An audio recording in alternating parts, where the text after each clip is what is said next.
Hello अस्सलाम वालेकुम दोस्तों, मैं हूं ज़ुहैब हसन। आप देख रहे हैं मेरा YouTube channel exam talks and analysis. दोस्तों, आज हम एक टॉपिक कवर करने जा रहे हैं। जिस तरह सामने आपको नज़र आ रहा होगा, पाकिस्तान के इकोनॉमिक क्राइसिस के बारे में।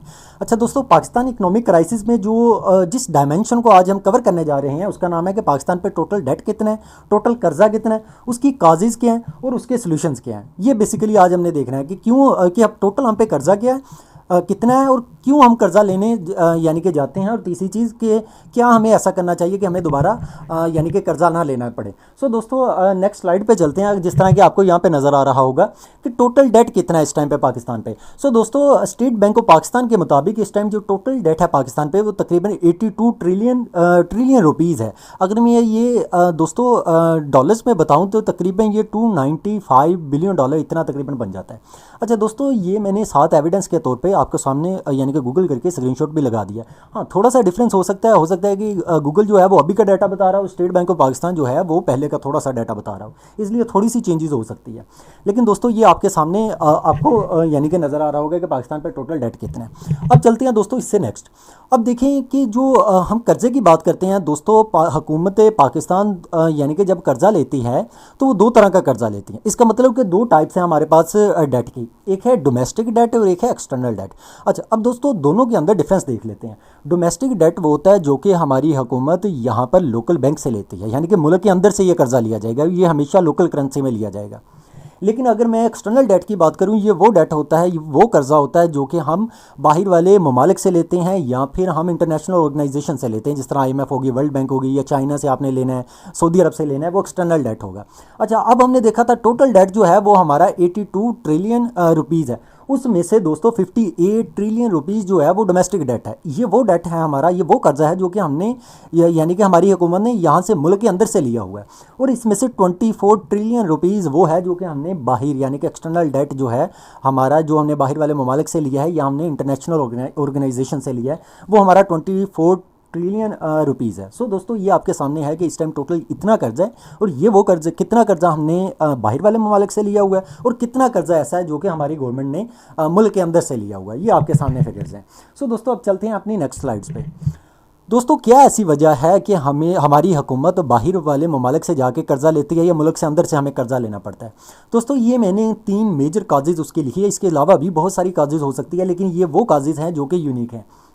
जिस तरह पहला है हमारे पास ट्रेड डेफिसिट। दोस्तों, ट्रेड डेफिसिट ये होता है कि जितनी हम टोटल यानी कि जो टोटल हमारा मुल्क एक्सपोर्ट करता है और कितनी हम यानी कि टोटल इंपोर्ट्स करते हैं, इन दोनों के दरमियान जो डिफरेंस आता है, अगर वो फॉर एग्जांपल बाहर के ममालिक से आप चीज़ें ज़्यादा मंगवा रहे हो और भेज कम रहे हो, इसका मतलब कि डॉलर्स कम आएंगे फिर हमारे मुल्क में। जब डॉलर्स कम आ जाएंगे तो दोस्तों वो ट्रेड डेफिसिट हो जाएगा कि इतना हमें नुकसान हो रहा होगा कि फॉर एग्जांपल हमारी जो एक्सपोर्ट है दोस्तों वो तकरीबन 32 बिलियन डॉलर्स की है, लेकिन जो हमारी टोटल इंपोर्ट्स है वो तकरीबन 58 बिलियन डॉलर्स की है। इसका मतलब कि ये ह्यूज गैप है इन दोनों फिगर्स के दरमियान।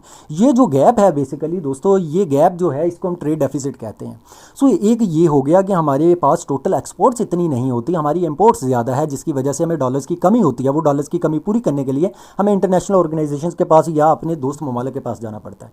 अच्छा दोस्तों, ये साथ आपको दूसरे यानी कि दूसरा पॉइंट नज़र आ रहा होगा जो कि है फिस्कल डेफिसिट। फिस्कल डेफिसिट क्या होता है दोस्तों? फिस्कल डेफिसिट ये होता है, यहाँ पर हमने सिर्फ बात की थी कि कर्जा लेने की वजह एक ये थी कि ट्रेड डेफिसिट में सिर्फ इंपोर्ट और एक्सपोर्ट की बात कर रहे थे। यहाँ पर हम बात करेंगे कि हुकूमत के टोटल खर्चे कितने और टोटल आमदनी कितनी है।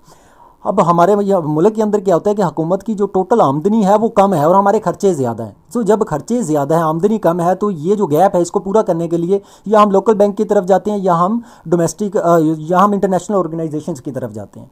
इसका मतलब ये हो गया कि यहाँ पर हम टोटल यानी कि अखराजात की बात कर रहे हैं, यहाँ पे सिर्फ इंपोर्ट एक्सपोर्ट की बात हो रही है। हमारा जो फिस्कल डेफिसिट है दोस्तों वो हो जाता है, जिसकी वजह से हुकूमत के जो एक्सपेंसेस हैं, जो अखराजात हैं वो ज़्यादा हैं, वो आमदनी कम है। ये गैप को पूरा करने के लिए हमें कर्जा लेना पड़ता है। दोस्तों, तीसरी ये वजह आपके सामने लिखी हुई है, that is a circular debt. दोस्तों, सर्कुलर डेट क्या चीज़ है? ये कंबाइंड सर्कुलर डेट है जो कि हम पावर सेक्टर की बात करते हैं, यानी कि गैस पे और हमारा जो आप देखें एनर्जी सेक्टर है वहाँ पर दोस्तों जो हमारे पास international IPPs independent power producers companies हैं जो कि हमें इलेक्ट्रिसिटी बना के देती हैं। अब वहाँ से आगे परचेज़ करती है कंपनीज, जिस तरह फेस्को है, लेस्को है, वो उस एनर्जी को परचेज़ करती है और परचेज़ करके हमें घरों तक यानी कि पहुँचाती है। फिर हमसे वो यानी कि पैसे लेते हैं, हमसे वो बिजली के बिल लेते हैं, लेके पैसे वापस देते हैं आईपीपीज़ को। फिर आईपीपीज़ एनर्जी कहाँ से बनाता है? वो पेट्रोल से, गैस से, जिससे वो एनर्जी बनाता है, वो फिर उन कंपनीज़ को पैसे देते हैं।